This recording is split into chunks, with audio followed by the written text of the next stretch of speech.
Welcome everyone. This is a bonus video from the last video that was uploaded. There are a few things that time wouldn't allot me to put it in there. So I'm going to share those few things with you. But before I do, I want to give a little bit of background information on who I am and I guess my walk and how I come to the realizations and the revelations and what my process actually is.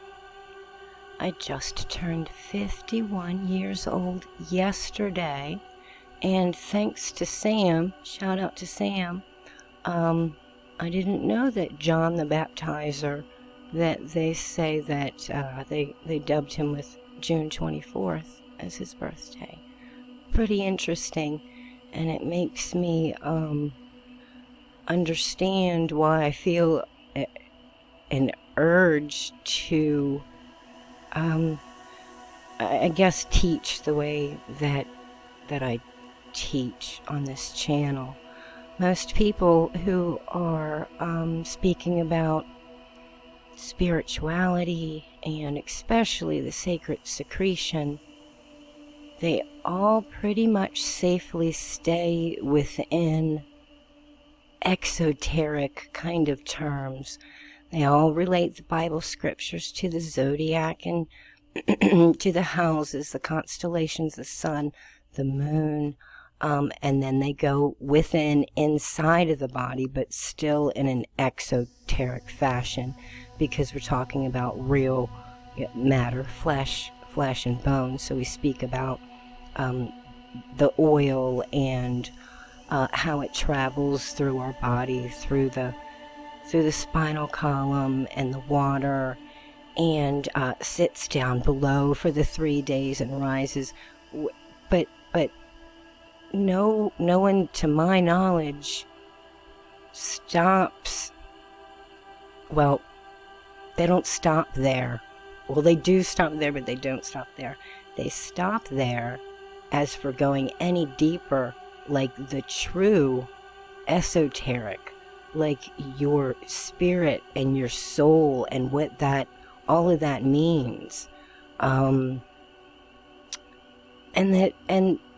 just by physically doing things like eating the proper way or not eating animal flesh, and making sure that you exercise properly and take care of your body and all of those things. Well, they're good and you need to do that. It needs to be in there. That's not the whole of it. And honestly, the thing that really, really perturbs me the most is the thing about sex. Everyone wants to tell you that, it's okay to have sex in all kinds of a plethora of different, as long as it's with someone that you truly love. As long as it's, again, like, these things are important, and if you do have sexual interaction, it should be, with all of these things that are attached to it.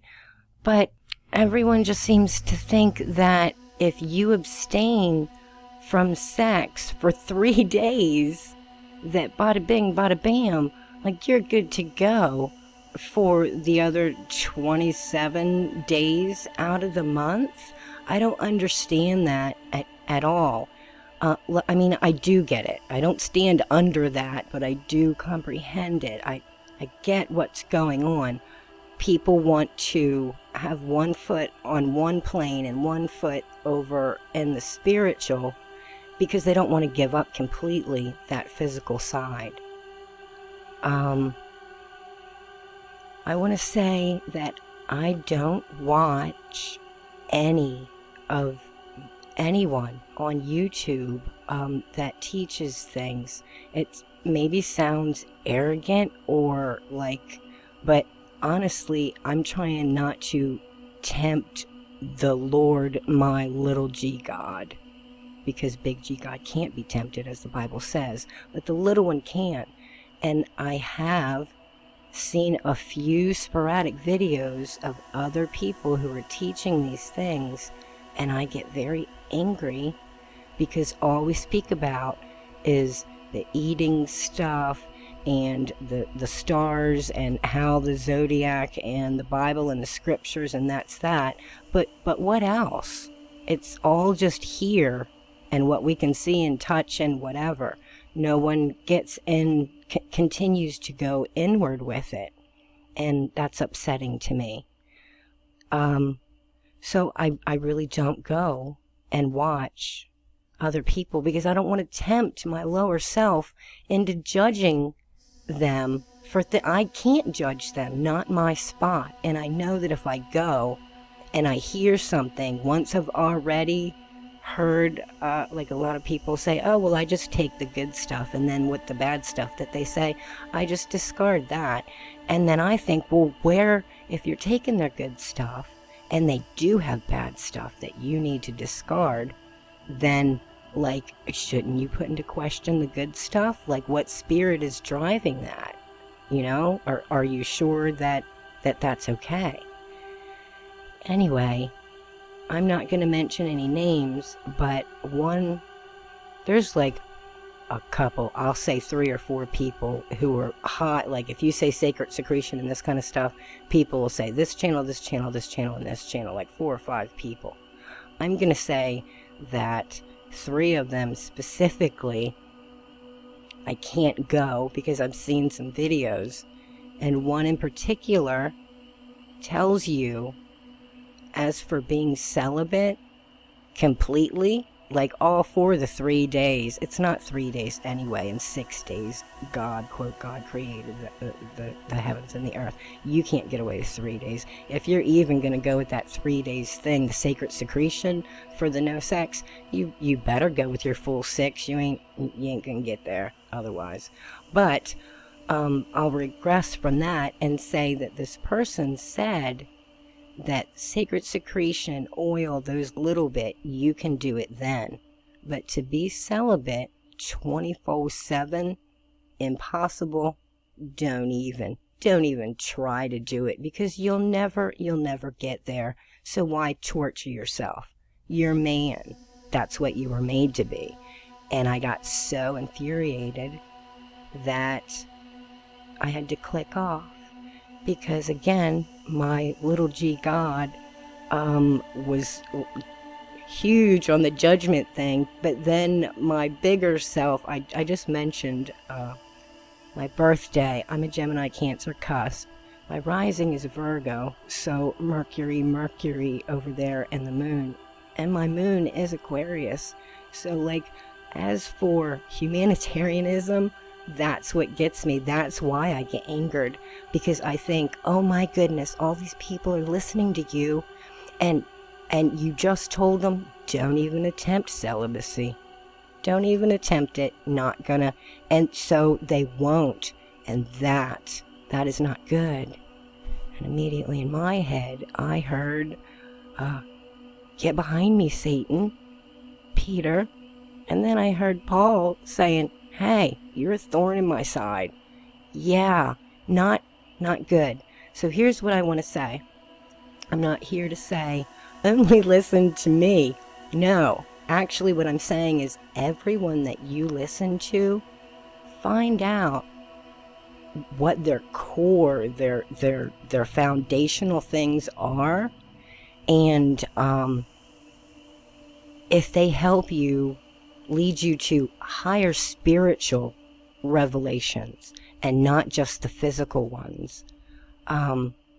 I know a lot of people have come to me and said that, oh, I asked this person and I asked this person at this channel about those kind of things, the deep inner, what they mean to myself and my soul. And they say that they can't explain that you have to figure it out for yourself or buy my book.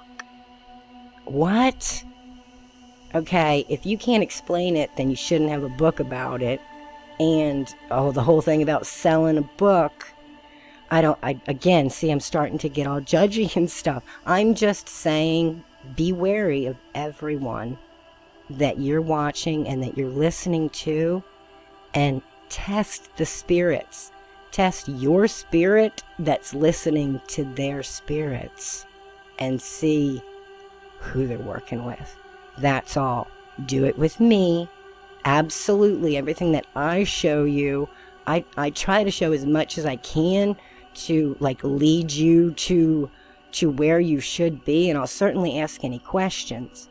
But yeah, me too. Check me. Make sure that you're, go back through my stuff. See if my core, things have changed or what I really believe, who I really am. Do it with everyone. Now, as I said, 51 years old, deeply indoctrinated from a very young child. I did not start to become awakened or awakened from my slumber, my drunkenness, until 47 years of age. It's only been a few years. And I got there by a voice in my head that said something ain't right, something is askew, figure it out. And I went on my own journey within the scriptures. As I said, I don't watch other people's stuff because, one, I don't want to get wrong information, but two, it's like if I have enough trouble keeping like my thoughts and what spirits are working in me, so I just think it's easier for me to stay in my own head and not seek outside sources. So basically all I do is read and listen to audiobooks of ancient scriptures and texts. But I dream like crazy, constantly, very, very vivid. I get a lot of information through dreams. I get a lot of information through meditating like this, as you see on the screen, looking out the window, and looking at the tree line and the birds and nature. Always huge things come to me when meditating, sitting still out in nature. Lots of correlations, and Bible scriptures, and like, oh, this connects to this. The dreams are very, I have to figure those out, but they're really, really intense. And then I also have a few things that pop up. I guess you'd call them like day visions. And I will just be sitting, and it has to be a white wall or cream colored wall, blank wall. And if I'm just like looking at the blankness, a image will pop right out of it and be clear as day. And they're usually cartoonish looking. I get a lot like that. And the same type of thing, but not in the day, is right before I go to sleep. As I close my eyes, as I'm having my last thoughts, I'll get huge pictures, those images, in my head. And I have to look into those to see what those mean. Now, with all of this stuff that I'm doing, there's always an inner dialogue in my head, questions, like a little kid, like, oh, why, who, where, what, how, when, blah, blah, blah. And so I'm always questioning when I'm listening or reading these texts. And whenever I ask higher self to allow me to get an understanding of what this is, I always make sure to say it's not just, I love to help people. Again, it's like the Aquarius, the Virgo, the mommy thing, the Cancer, the homeschool. Like, I really, really like to help. It feels like a need. So the one thing that I constantly ask when I ask for these revealings is I want to know it so that I can share it. I want to thoroughly comprehend it, envelop it so much so that I can then, in my own words and in this time and generation, be able to put it back out so that other people will not only be able to understand what I'm saying or understand what I'm saying, but they'll be able to retain the information and then build off of it themselves, and then produce their own fruit, and then somebody else comes along and sees their fruit, eats the fruit, they grow their own, so on and so forth. But that's my purpose of doing this, and I can say that each and every time that I sit down before I record my audio, I always do a little ritual and make sure that my will, the lower will, no, not you, but the higher will be done. And I always ask for only the highest and purest powers of light, love, and law to speak through me and use me as a vessel, not my words, not my inflection. Only the higher mind. I don't want to lead anyone astray. As I said, I was really indoctrinated because I had a very traumatic 47 years. But just like other people who have been traumatized, I've come across them and I've led them astray by teaching them the false religious way to go about things. So I don't wish to do that at all. And that's why I try to invoke the highest powers before I even sit down to do any of these videos. And now quickly on the celibacy thing, when the topic of sexual activity is compared, statistically speaking, the animal kingdom is far less animalistic or filled with fleshly desire than humans or mankind. Human beings who are supposed to be endowed with critical thought, intuition, not just animal instincts. Normally, the animal kingdom, they only engage in sexual activity when it's the proper season, i.e. time of the year, and the female is fertile and willing. Now, there are some exceptions. Self-gratification, oral sex, and masturbation has been documented in goats, hyenas, various primates, manatees, bats, and sheep. Bah. Some animals have been observed to engage in sex for social interaction, wanting to be a part of the crowd, a demonstration of dominance, not only wanting to be a part of it, but wanting to be the big dog at the party, aggression relief. Sounds very much like the phrase, oh, come on, I just really had a bad day and I really need to just release some of my aggressions. Into me? Get away.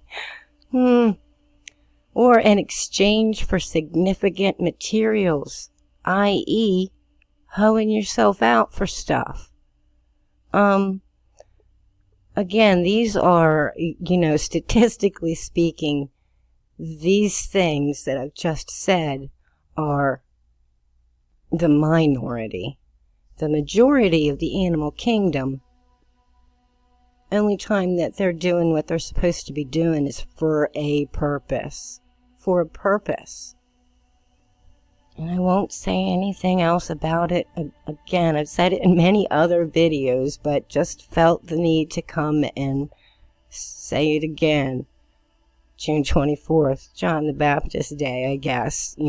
People came to the water and was like, hey, and he said, what are you doing in here? You're not supposed to be here.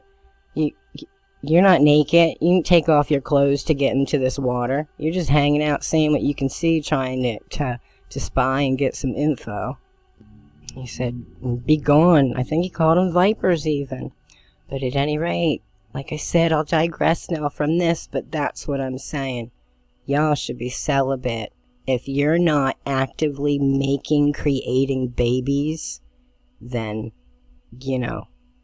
no, basically, no. Otherwise, you're just in it for fleshly self-gratification. Okay. Please be careful who you listen to and who you gather information from.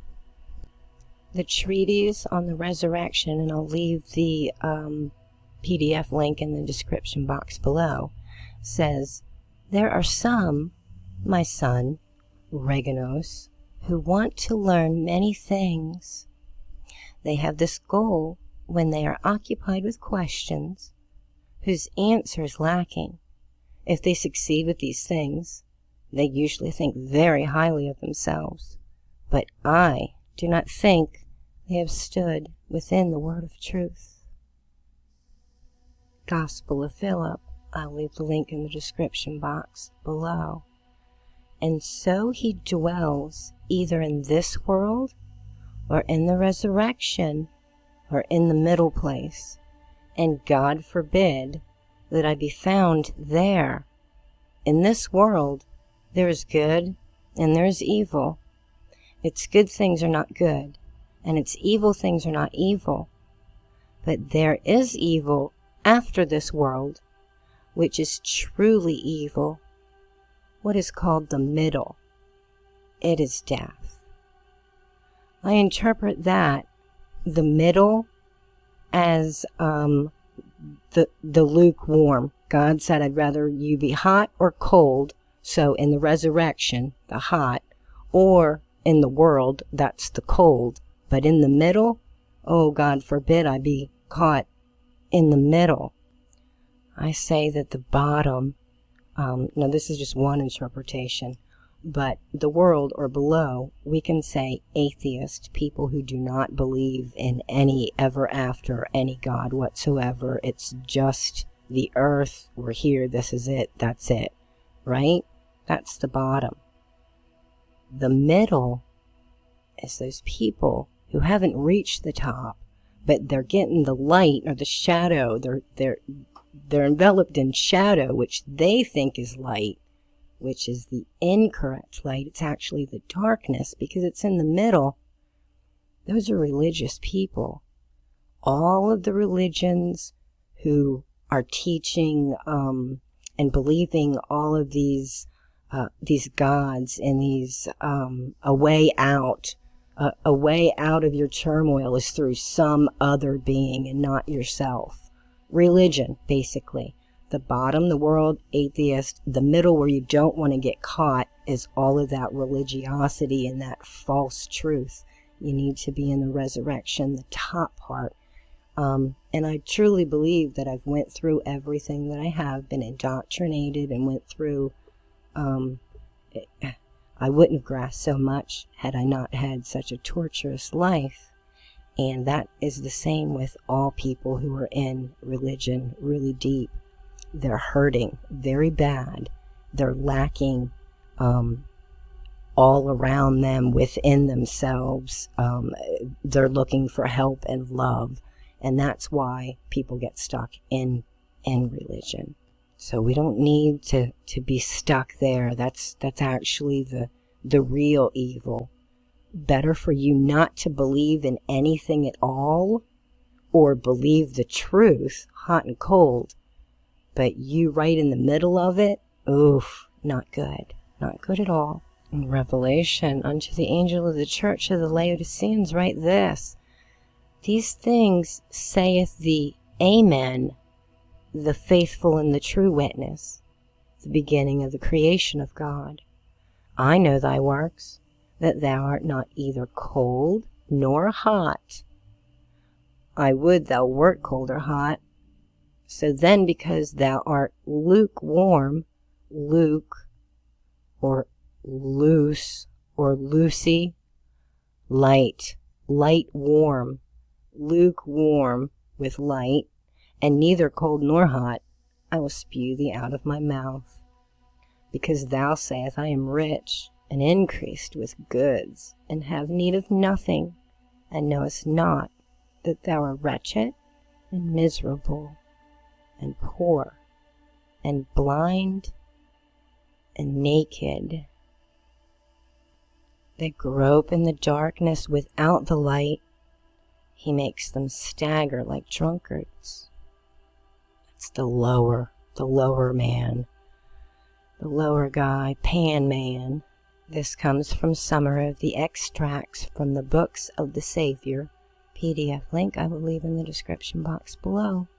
Woe unto them, woe unto the children of men, for they are like the blind, feeling in the darkness and seeing not.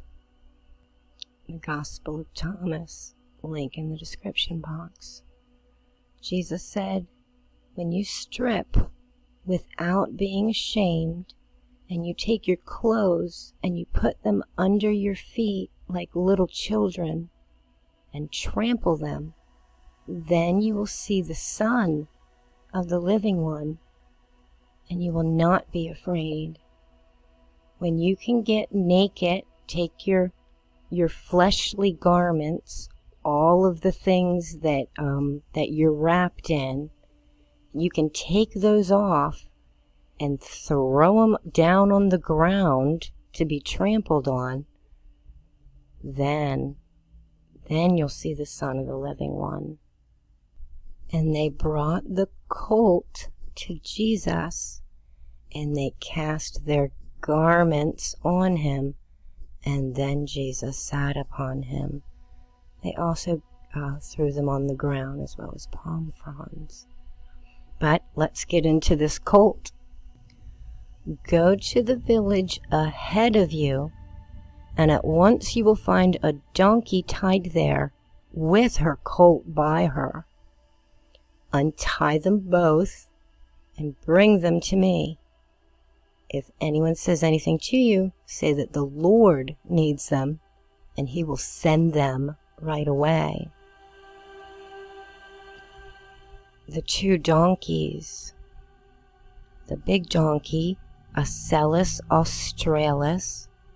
The little donkey, or the colt, Asellus borealis. Ass. A-S-E, ass. Interestingly, they're positioned like two eyes in the crab, in the constellation Cancer's head there. And right in between, those are the two donkeys. The big one is on the left of your screen, and then the little baby one on the right, although you'd have to flip the picture the other way. I'll show you in a second.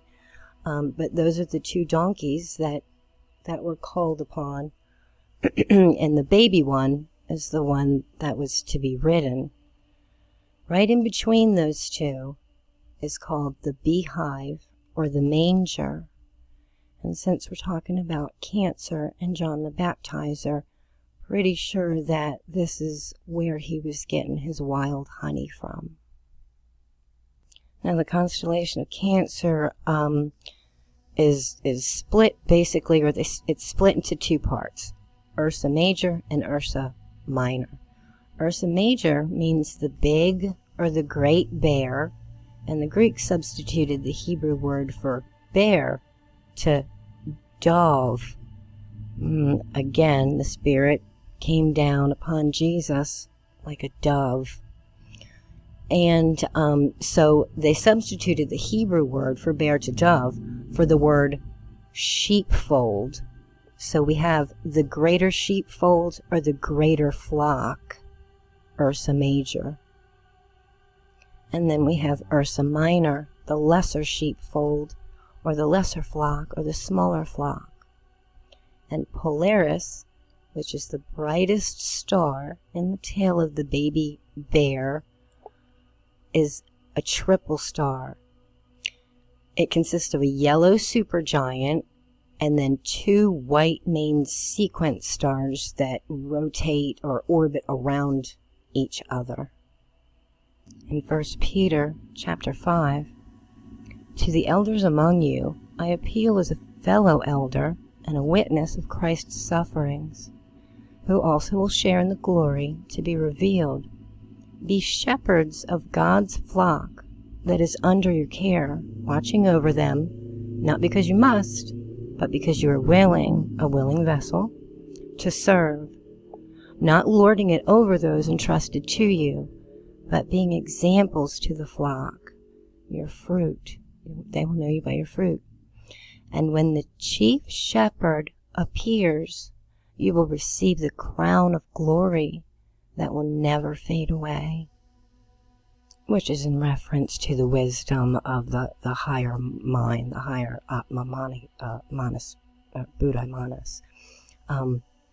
But back to the constellations. When the chief shepherd appears, Boots or Booties or Bootes is known as the herdsman or the shepherd, that little kite-looking fellow there. You will receive the crown of glory that will never fade away. That crown is the corona borealis, as we talked about in the other video. Now, because there is a northern crown, there has to be a southern crown, as we learned in the last video, in 2 Corinthians. So to keep me from becoming conceited because of the surpassing greatness of these revelations, a thorn was given me in the flesh, a messenger of Satan to harass me, to keep me from becoming conceited. Ezekiel, and you, son of man, be not afraid of them, nor be afraid of their words. Though briars and thorns are with you, and you sit on scorpions, be not afraid of their words, nor be dismayed at their looks, for they are a rebellious house or sign. We're speaking about, now again, the negative energy of Sagittarius, or negative energies of Capricorn and Scorpio creating this pan figure. Now, just like I said, the crown, the northern crown, we have to have a southern crown. And the southern crown of Egypt is upside down. It's inverted, upside down crown. And if one would put that on their head, it would be a crown of thorns. If you wear a crown right side up, it fits snugly onto your head. But if one was trying to put the crown on upside down, as that one in the south is, ouchie, not good. In Galatians we read that Paul is all in a tizzy and says, "But when Peter was come into Antioch, I withstood him to the face, because he was to be blamed. For be the one that certain came from James. He did not eat with the Gentiles, but when they were come, he withdrew, and he separated himself, fearing them which were unto the circumcision. When I saw that they walked not uprightly, according to the truth of the gospel, I said unto Peter, If thou being a Jew livest in the manner of the Gentiles, and not as do the Jews, then why do you compel the Gentiles to live as the Jews do and get circumcised?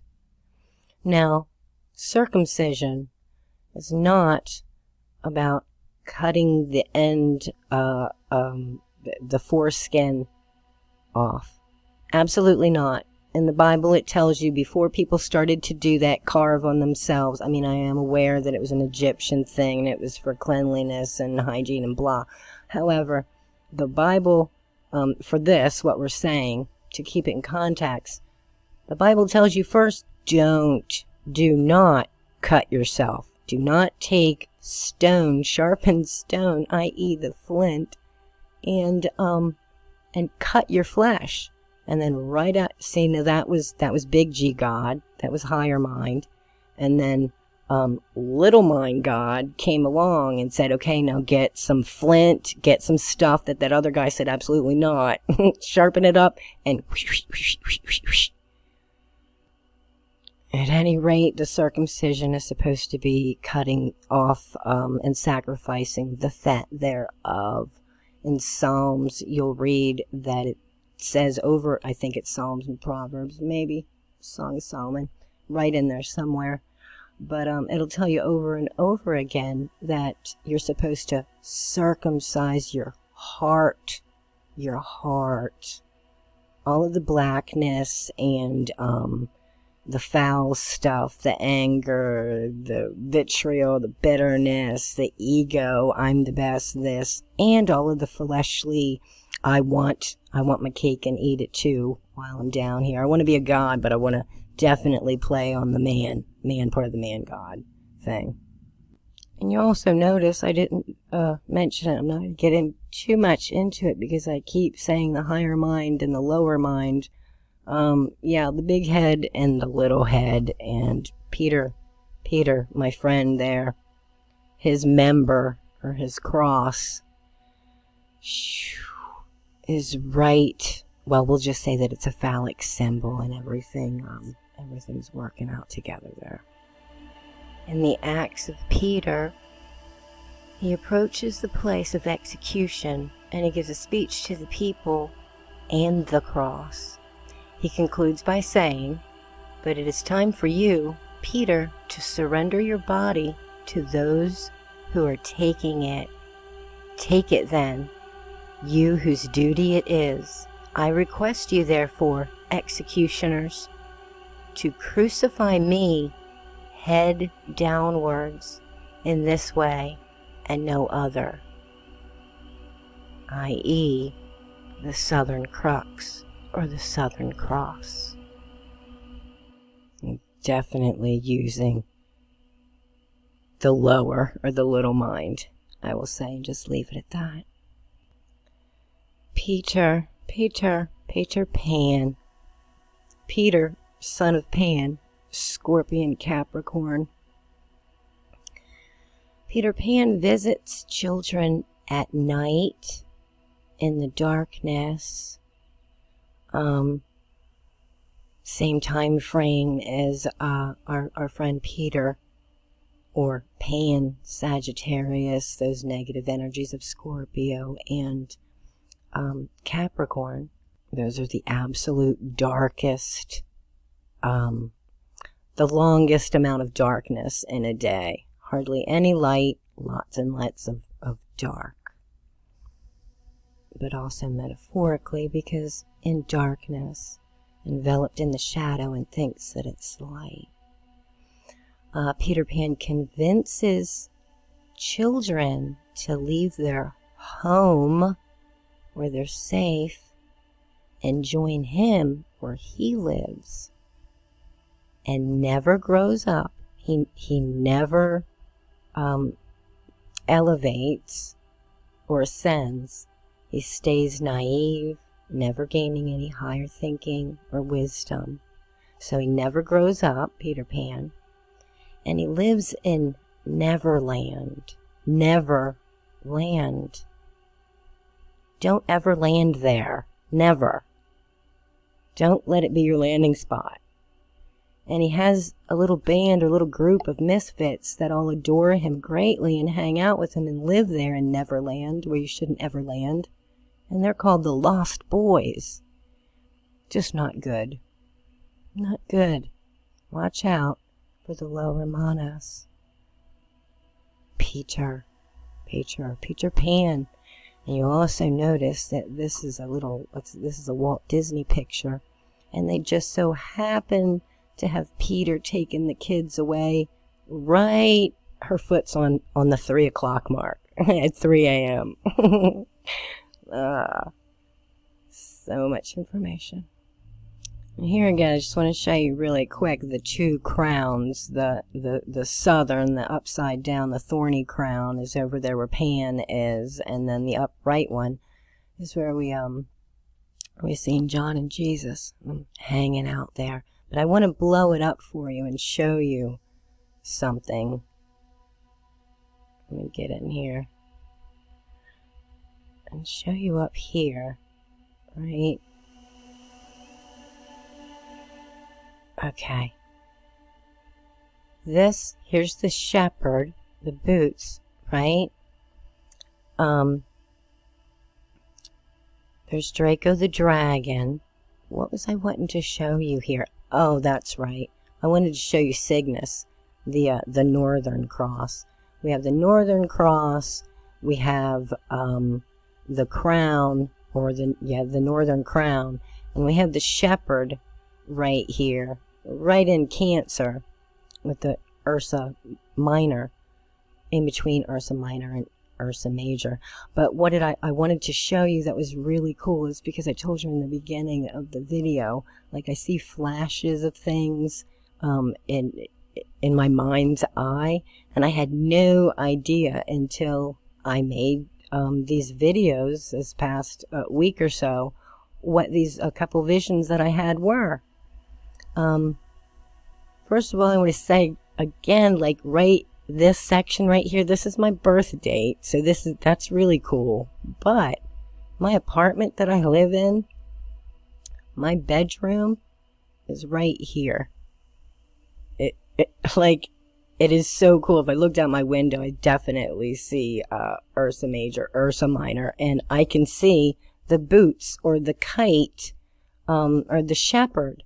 Now, I didn't know any of these things years ago when I didn't know any of these things, and upon making the video and really finding out that this is like a kite, and Cygnus is the swan, the white swan, and then also over here we have, I think it's here or here, we have the Pegasus, the horse. Sometime in April of last year, I believe that it was, right, I had a dream, and I woke up, and I will show you what I frantically drew down. Okay, I took a little video of it. It was April 9th. I woke up. Look how sloppy. I was so sleepy. I woke up, a duck, a white duck, with a helmet on his head. White, question mark, duck, question mark? Okay, and I'll stop it right there. I'm not so much of an artist, but, I have question marks all over the place, but the vision that I got in the dream was so clear. It was not a duck, you guys. That was Cygnus. That was the swan. And there was a swan, a duck, a white duck in space. Oh my goodness. Oh my goodness. And once I realized that out, I thought, oh my goodness, you know what? Right around, that was last year, the duck, or, okay, it's Cygnus, but I think actually in April of this year, April or May of this year, that was a dream. The swan, the Cygnus, or the white duck was a dream that I woke up. But I also, here's Cygnus.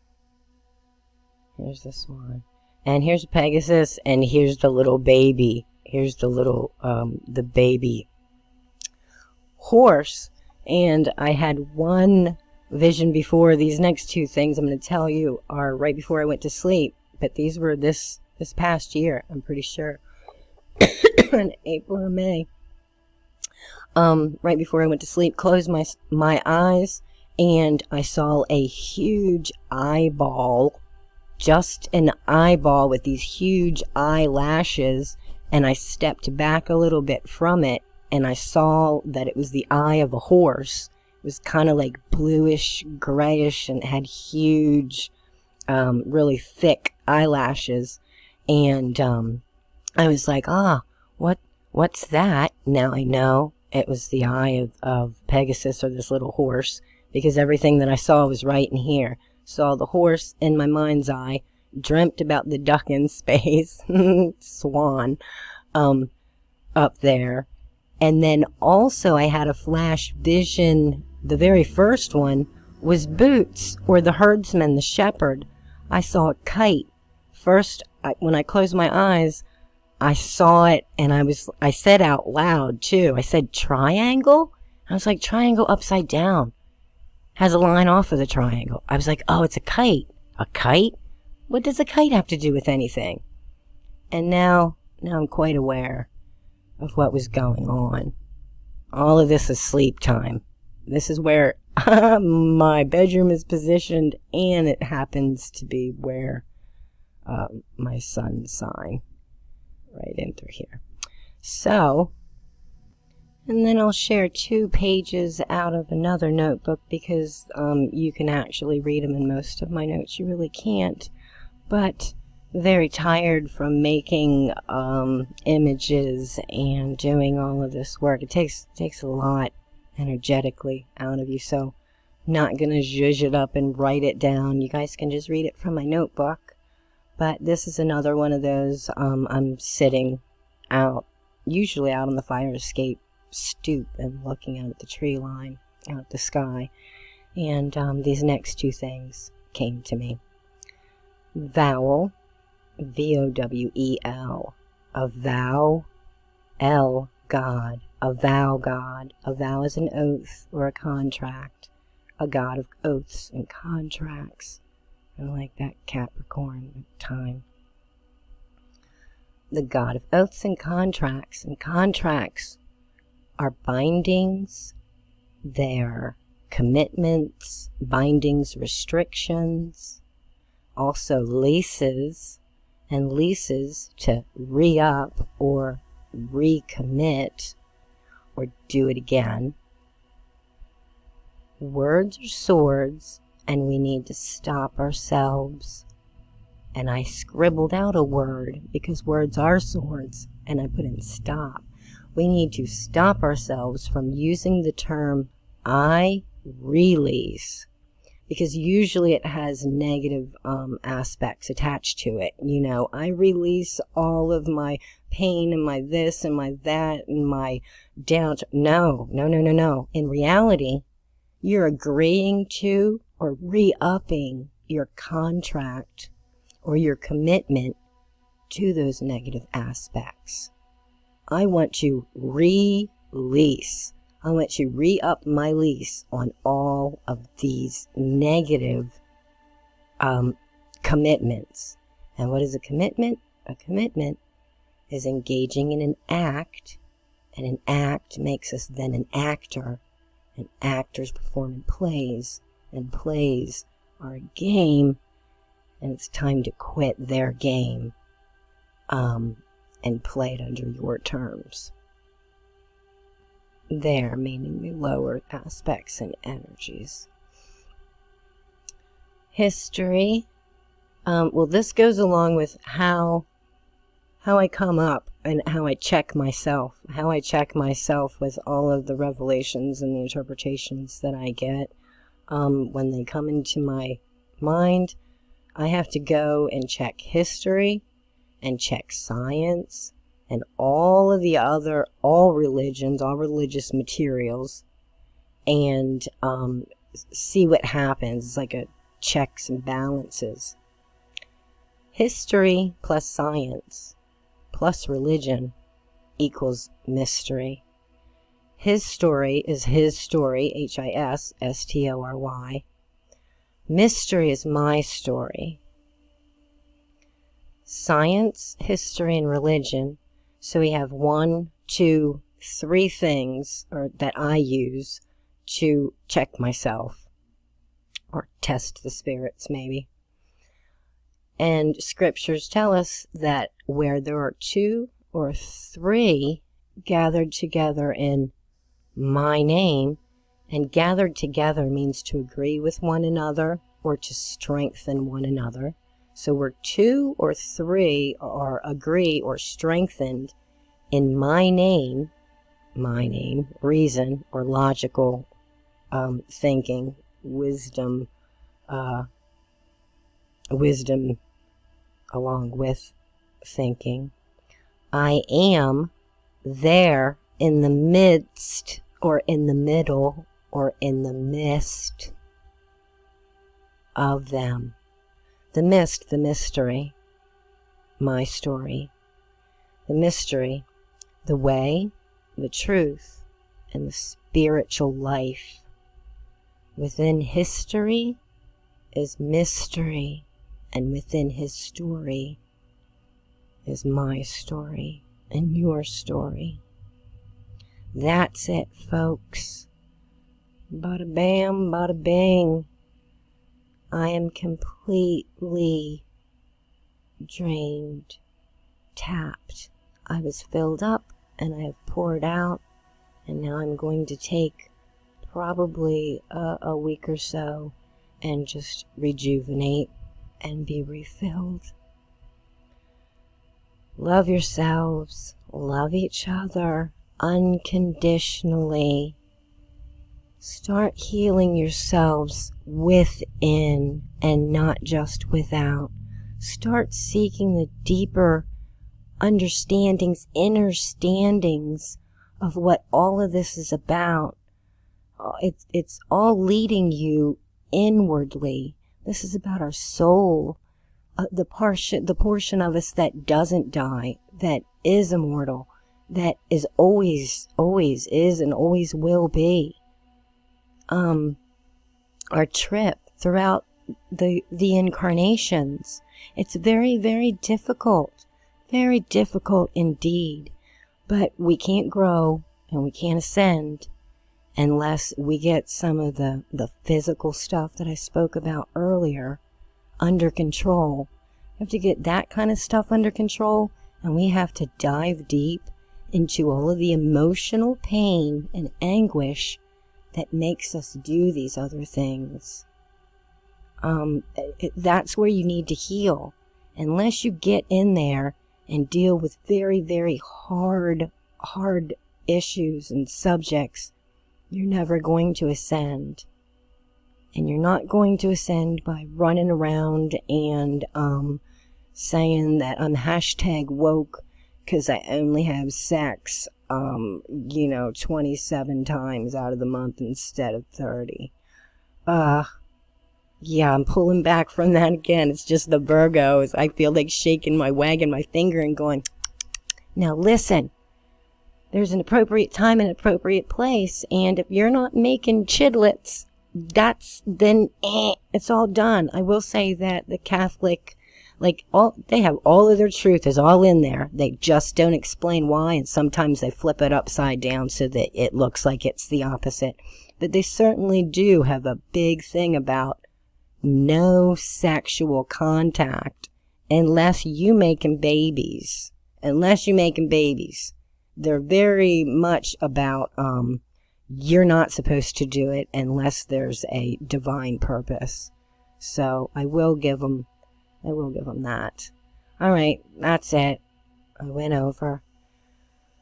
Please hit the thumbs up, the like button, comment below. I so appreciate all the comments everybody's been leaving. Like I said, shout out Sam. Didn't realize 24th was dubbed as the Baptist birthday. Makes total sense to me now. And also I think it was Shane Anderson. I think it was him. He's actually the reason that I delved into my process and how I get the information that I get and why I'm giving it out. So that's it. Hit the like, leave comments, please share. Peace out, you guys.